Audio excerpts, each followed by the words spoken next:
Kuusamo on kaupunki, joka on syntynyt idän ja lännen vesireittien kohtaamispaikalle. Ollaan Siperian ja Euroopan rajalla. Täällä niin ihmiset kuin luontokin ovat muodostuneet erityislaatuisiksi.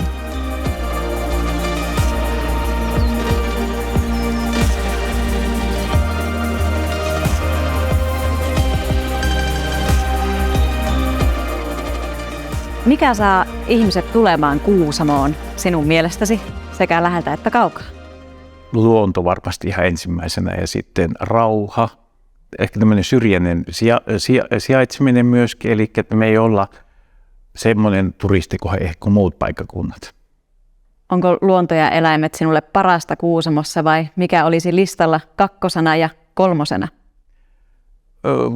Ehkä kuusamolainen kulttuuri ja tämä rauhallinen elämäntapa, mitä meillä on.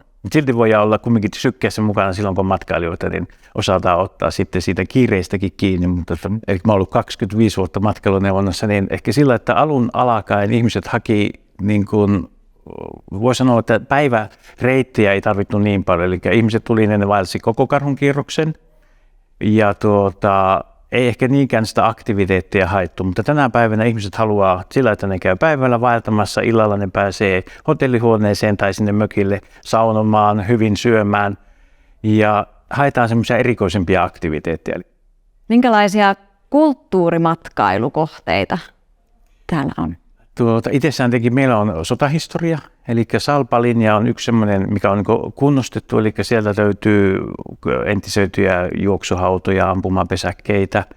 Ja sitten varmasti näihin koskiin liittyen, eli porukat haluaa käydä katsomassa Kitkäjoki ja Kuusinkijoki ja Kiutakönkälle kun menee, niin siellä voi oikeastaan tuntea sen, että siellä on jo silloin kivikauden aikana niin ihmiset seisivät sen saman kosken partaalle ja ehkä ajatelleet niitä samoja ajatuksia, semmoisia iättömiä ajatuksia, mitä meidänkin matkailijat ja mitä me sitten koetaan, kun me mennään Kiutakönkään.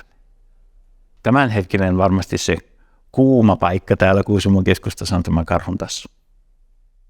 Karhuntassusta löytyy myöskin Hannu Hautalan teoksia ja Hannu Hautalan historiaa ja upeita valokuvia hyvin monessa eri muodossa.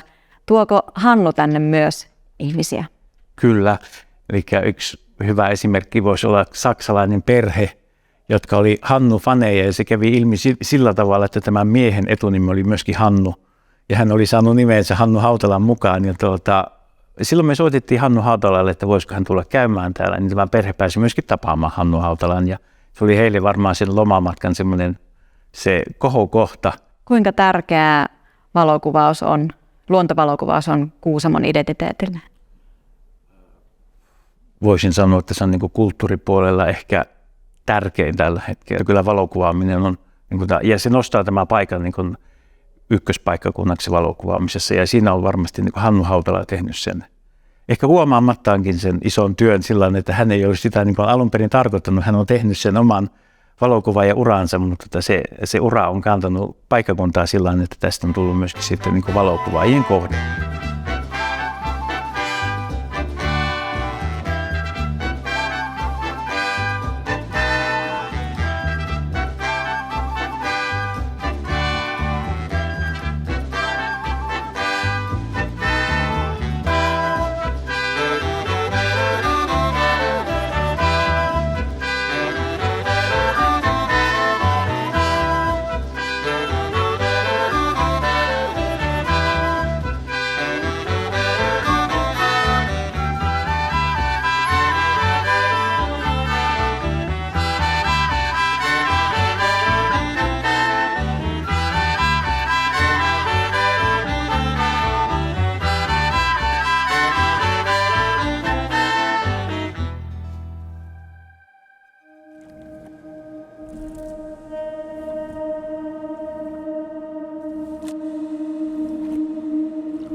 Me ollaan Eeva molemmat oltu aikamoisia maailmanmatkaajia ja Oulun seudulta kotoisin, niin miksi sä oot muuttanut Kuusamoon?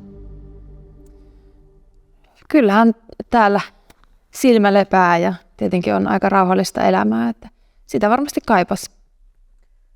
Koetko sä, että tällä rajan läheisyydellä Kuusamossa on myös merkitystä sille, että tästä on tullut niin suosittu luontokuvausmekka, että on ehkä hieman vaikeampi mennä kuvaamaan samankaltaista erämaaluontoa rajan toiselle puolelle, mutta täällä pystytään saavuttamaan ehkä niitä samankaltaisia luontotyyppejä. Totta kai, ja varmasti yksi niistä asioista, miksi täällä on niin paljon kuvaajia ja on valokuvaamista, että täällä on tosi paljon helppoja kohteita ja semmoisia, että ei tarvitse mitään kovinkaan erämaisia taitoja omata, että pystyy luontokuvausta harrastamaan täällä. Mä oon ehkä luontokuvauksen lisäksi mä oon hyvin intohimoinen retkeilijä ja monesti kuvaan kuvat retkeltä. Ja jos vaikka esimerkkinä semmoinen ilta vaikka, mikä tänäänkin on noin 30% kuun valoa ja pitäisi olla kirkas taivas, niin kyllä helposti suunnittelee, että ottaa ahkion perään ja hiihtää jonnekin tunturin päälle tai vaaran päälle täällä ja menee sitten teltalla yöksi. Ja siellä sitten heti kun on teltta saanut kasaan, niin sitten tietysti aletaan valokuvaamaan ja kuvataan siihen asti, että silmä alkaa lupposemaan. Entäs kesällä? Mikä olisi semmoinen tyypillinen sun työpäivä kesällä Kuusamon luonnossa? No kesällä se on oikeastaan niin kuin pääsääntöisesti yötyötä, että yöllä sitä sitten tuolla kukutaan ympäriinsä ja yritetään etsiä jotakin kaunista valoa. Että päivällä valo alkaa olla niin kovaa jo, että silloin ei ihan hirveästi kameraan tee mieli tarttua.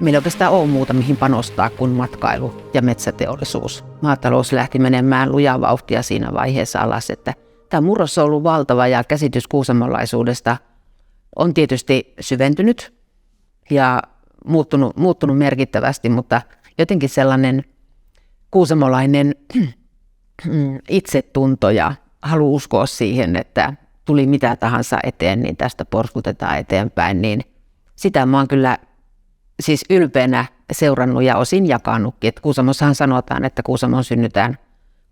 kuusamolaiseksi synnytään 3. polveen, mutta että kyllä täällä on semmoista muutosta tapahtunut, että myös me tulijat niin löydetään paikkamme tästä.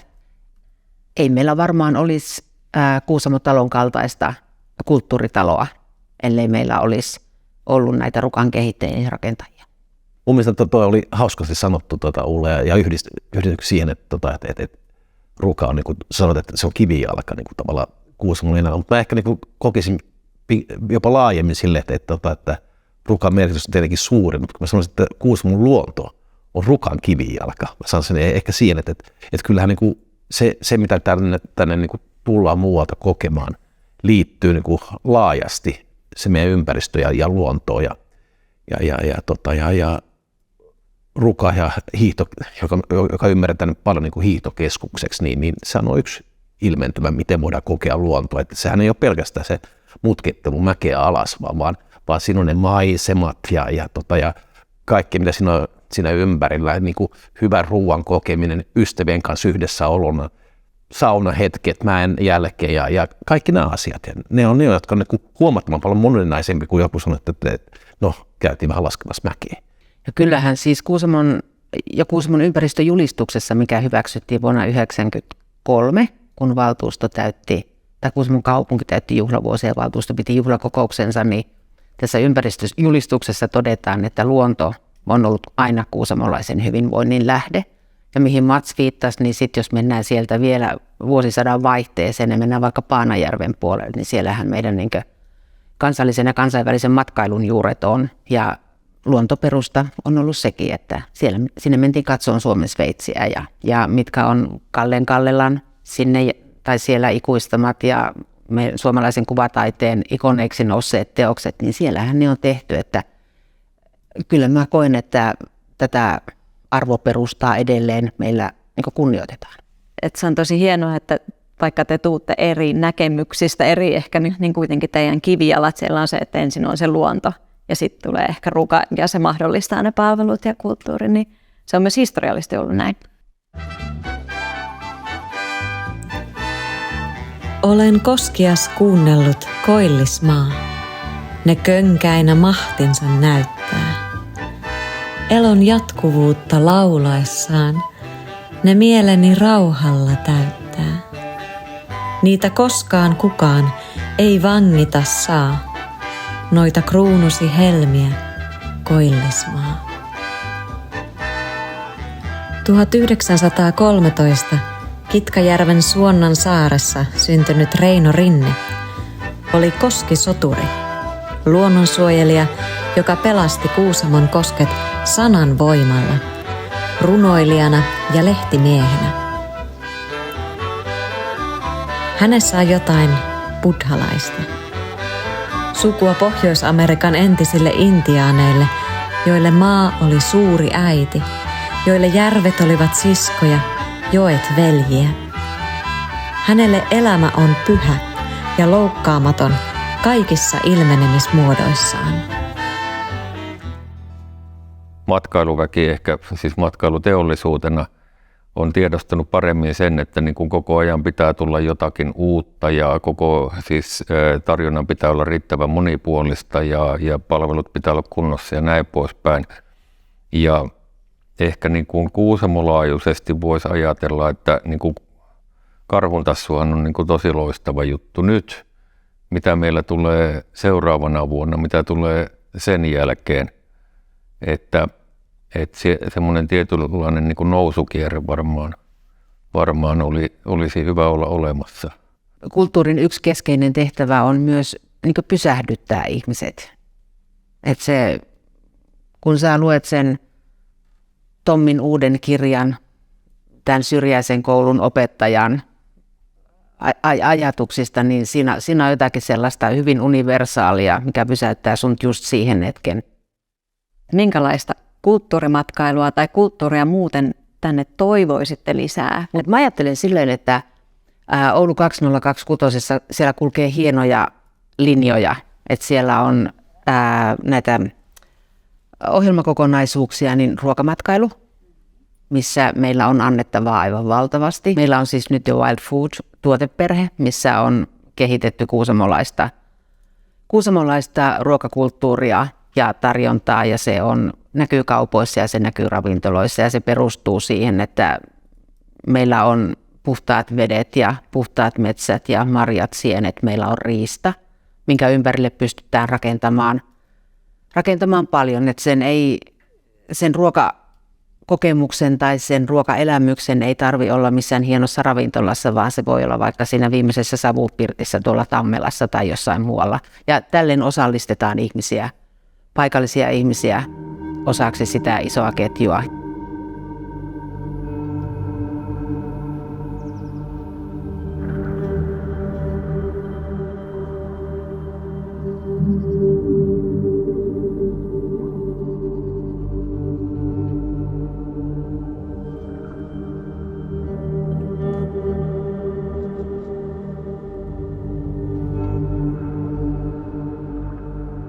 Kerrotko mulle, Jarmo, että mitä tältä lautaselta nyt löytyy?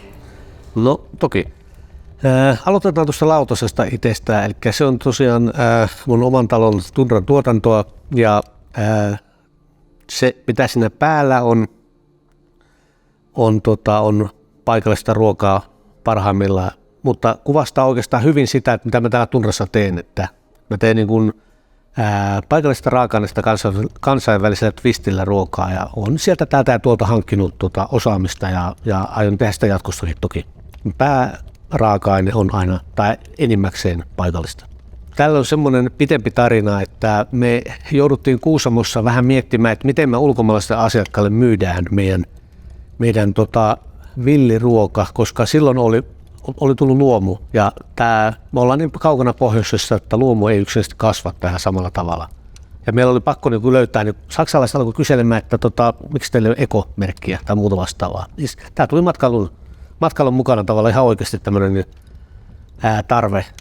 Ja me alettiin sitten rakentamaan, tai mietittiin, että miten me voidaan kertoa, niin kuin me omissa raaka-aineissa me oltiin tosi ylpeitä, me ollaan satoja vuosia käytetty samaa tavaraa, ja yhtäkkiä se ei olekaan sitten sitä parasta mahdollista ekologista. Ja sitten me huomattiin, että eihän meillä tarvitse oikeastaan mitään muuttaa, että meillä on vanhat traditiot, vanha vaihdantatalous, joka meillä on aina taulunut. Aina jokaisessa perheessä on joku kalastanut, ja sitten vaihdettiin kalaa, lihaa ynnä muuta vastaavaa.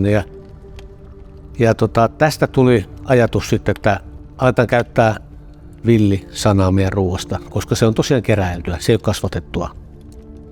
No onko sitten semmoinen paikallisen ja keräillyn tai metsästetyn ruoan kulttuuri, niin onko se sulle jo lapsuudesta tuttua? Toki. Kaikki minun ikäiset hankkii niin kun kyynelle kykyviä metsästyskortin ja sitten kalastus oli jotenkin tärkeää meidän kotikylällä, että siellä konttamisen jälkeen opeteltiin nuottaamaan, että se oli semmoinen pikkuharrastus. Siitä tuli aivan arvaamattoman iso boosti tälle myöhemmin valikoituneelle kokkiuralle, että tuore raaka-aine kalasta niin on aika itsestäänselvää se itselleen. Ja mistä se tulee, miten kovan työn takana se on, miten sitä osaa arvostaa. Koetko sä, että nykyään arvostetaan tarpeeksi sitä, että oikeasti ruoka tulee läheltä ja sen eteen nähdään vaivaa ja siihen liittyy perinteitä? On valtava määrä ihmisiä, jotka arvostaa sitä kyllä ihan aidosti ja oikeasti. Ja sitten on tietysti paljon ihmisiä, joille sillä ei suurta merkitystä. Että se on monesti nämä lähiruoka on lähituottajien tekemää, keräilemää, mikä ikinä se valmistusmenetelmä on, ja saattaa olla vähän kalliimpaa sitten, eli se voi olla myös hintakysymys.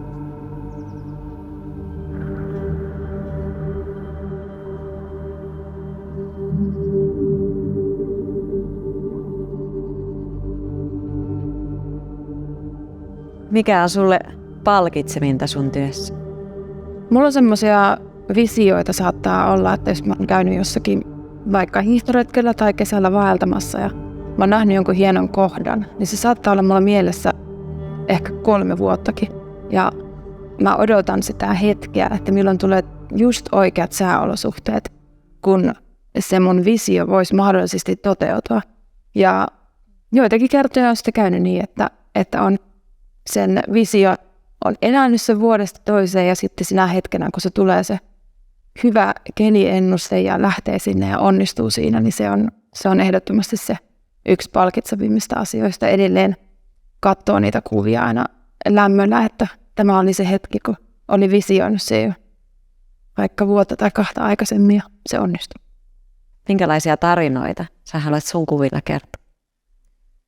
No toivottavasti semmoisia, että ne samat maisemat säilyisivät mahdollisimman pitkään, mutta toki tässä meidän ympäristössäkin on paljon semmoisia maisemia, mitkä huomaa, että heti kun tulee kovia myrskytuulia, niin maisema muuttuu aika radikaalisti ja saattaa joku semmoinen oikein ikoninenkin maisema, mistä on ottanut paljon kuvia, niin saattaa yhtäkkiä myrskyjäljiltä, kun on tehty hakkuaukko ja myrsky pääsee puhaltamaan ihan eri tavalla, niin ne puut kaatuukin. Ja tässä ihan lähelläkin on käynyt sillä tavalla, että semmoinen kaunis niemennokka, mitä oli hienoja muutama mänty ja muutama kuusi, niin ne kaatui viime kesänä. Eli se koko maisema muuttui ihan täysin.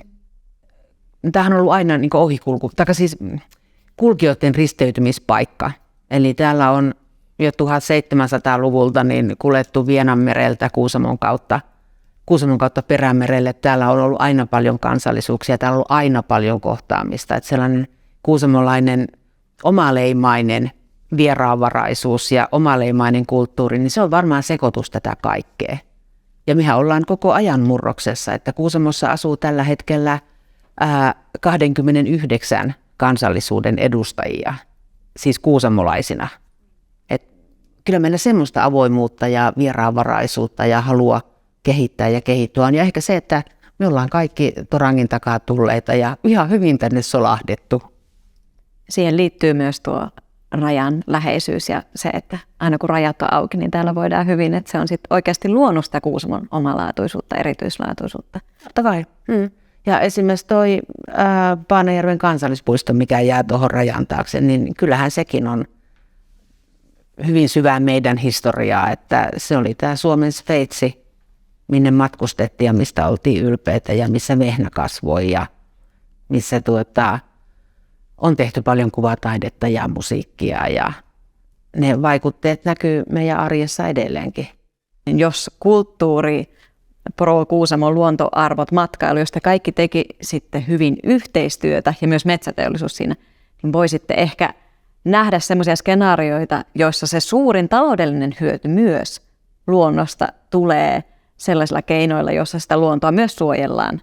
Onhan tässä sellainen, että tämä kaivoskeskustelu, mihin Jouni viittasi, niin, niin kuin kaikessa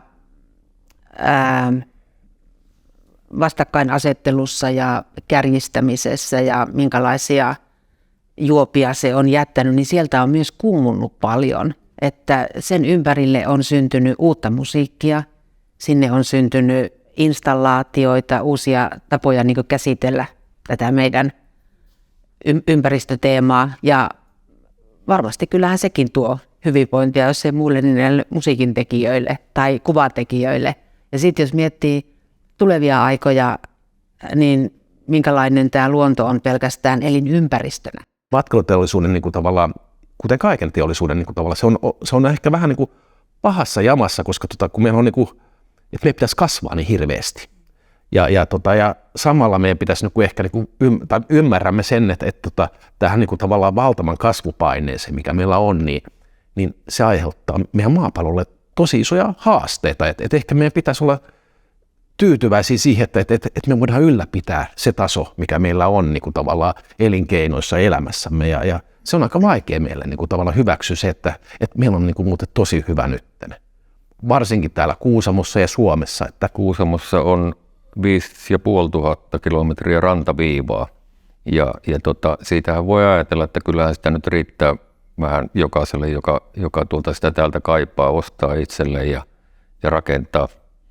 Suurimmaksi osaksi ne rannat kuitenkin on rakennettavissa, mutta kyllähän ne tietenkin niin kuin yksi kerrallaan, ja kun katselee tuolta kriittisemmiltä paikoilta, niin kyllä sieltä niin kuin rantaoikeudet alkaa olla mennyt, ja sen jälkeen sitä kautta myöskin sitten jonkun verran se erämainen rauhakin, että se ei ole itsestään selvää, ja se on sitä hidasta muutosta, jota ihmissilmä ei oikein tahdo nähdä.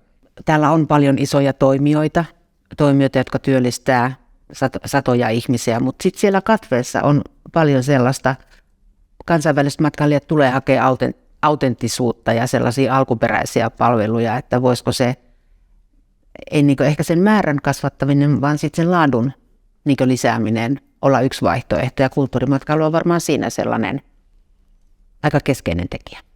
Varmasti näin, ja tietenkin niin kuin tavallaan mehän voidaan lähestyä tähän, niin kuin tavallaan, tähän asiaan niin kuin tavallaan paikallisesti, niin kuin me nyt tehdään, mutta sitten mehän voidaan ajatella sitä myöskin niin globaalisti, että kyllähän niin kuin mehän ollaan niin kuin oikeasti erämaata, että me mennään vaikka vain niin kuin Keski-Eurooppaan, niin ei tämmöisiä niin kuin läntteen maata löydy niin kuin mistään, mikä tässä niin kuin, mikä koko meidän kaupunki on, että eihän tällä, mä ihanoin tässä sun lukuja, kun sä mikä se oli 5,000 kilometriä rantaviivaa, eli 300 metriä jokaiselle kuusamolaiselle. On se aika paljon, että mä sanoisin, että Euroopassa ei varmaan ole niitä 30 senttiä jokaiselle eurooppalaiselle, että se on se tämä nyt oli heittomaa, mutta se on se mittakaava, ja mikä on niin kuin ok, ja siihen liittyy se niin kuin kestävyyteen, että se, että koska ihmisillä ne haluaa kokea, matkustaa, oppia uusissa ympäristöissä, ja siihen niin kuin tavallaan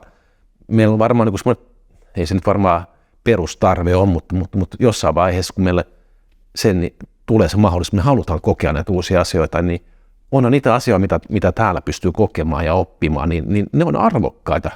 Väittäisin jopa paljon arvokkaampi kuin aurinkorannikot ja nämä. Olin eilen hiihtelemässä tuolla Juuman ja Porontiman väliä, ja siellä oli belgialaisia ryhmiä tai pariskuntaa ja tsekkiläistä ryhmää ja isompi englantilainen ryhmäkin, ja kyllä ne oli valtavan riemuissaan, kun ne pystyi murtamaan suksilla liikkumaan, joten kuten tietysti nauroivat siinä, se oli heille hauskaa, antoivat meille tietää, että menkää vaan te nopeat sieltä. Mikä on siis käsityöläinen ollut aina. Ehkä tässä on semmoinen tausta, että aina on tottunut värkkäämään käsillä jotain, mutta jostain syystä meni paljon pitkälle yli 20-vuotiaaksi ennen kuin mä kosketin ensimmäistä kertaa saveen ja sitten menin pöljyyttäni keramiikkakouluun. Pääsin sisään sinne ja olin aika koukussa sitten, kun olin vähän aikaa siellä ollut. Se on semmoinen, ehkä se liittyy tähän, niin kuin puhuin aikaisemmin siitä, että mä haluan niin kuin oppia paremmaksi, niin tuossa sä et koskaan niin kuin oikeasti välttämättä pääse niin kuin mestariksi siinä aiheessa. Ehkä se on osa sitä viehätystä. Että se, mitä mä teen tuolla keramiikkapäällä, mä ensinnäkin ravintolaan olen antanut itselleni suunnitella sellaiset asteet, kun haluan, eli ne on enemmän veistoksia, että mun tarjoilijat ei aina tykkää siitä, kun mä tuon joku uuden kötöstyksen ehdolle, että miten jos alettaisiin tämmöistä käyttämään, ja että miten se kannetaan asiakkaalle, niin saattaa tulla semmoinen ensimmäinen kysymys. Mä en koe olevan teollinen muotoilija, vaan enemmän tämmöinen artesaani tässä työssä. Käsityöläinen ja taiteilija, ja se sit ainakin kun sun pöytää istuu, niin sekä sillä ruualla että näillä kaikilla astioilla on joku merkitys ja tarina.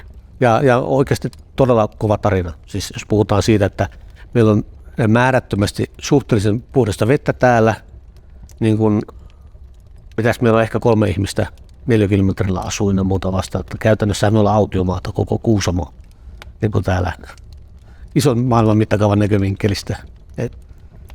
Että luontoresurssina, semmoisena niin kuin pehmeästi hyödynnettävänä resurssina ja 4 eri vuoden aikaa. Upeita mahdollisuuksia. Näetkö, koetko sä luonnon semmoisena niin kuin laskettavana resurssina vai? No minä olen itse kotoisin täältä ja se on tavallaan, luonto on aina ollut semmoinen, jota on pitänyt huolehtia siitä, että se säilyy näilläkin polville. Se on oikeastaan, sitä ei tarvitse koskaan edes kirjoista erikseen lukea, vaan se on ihan selvä asia, että se on tullut äidin maidossa tuommoinen ajattelutapa, että me ollaan täällä käymässä. Villiruoka sinällähän kuormittaa luontoa suhteellisen vähän, mutta sitä ei riitä kaikille. Se on huono puoli, sitä ei todellakaan riitä kaikille. Se on eksklusiivista. Me voimme olla viimeisen sukupolven, jotka aika kohtuullisen hyvillä mielillä voimme popsia hirveä tai poroa tai muuta vastaan. Voi olla, että seuraavat sukupolvet katselee kuvakirjoista niitä, että minkälaista se on.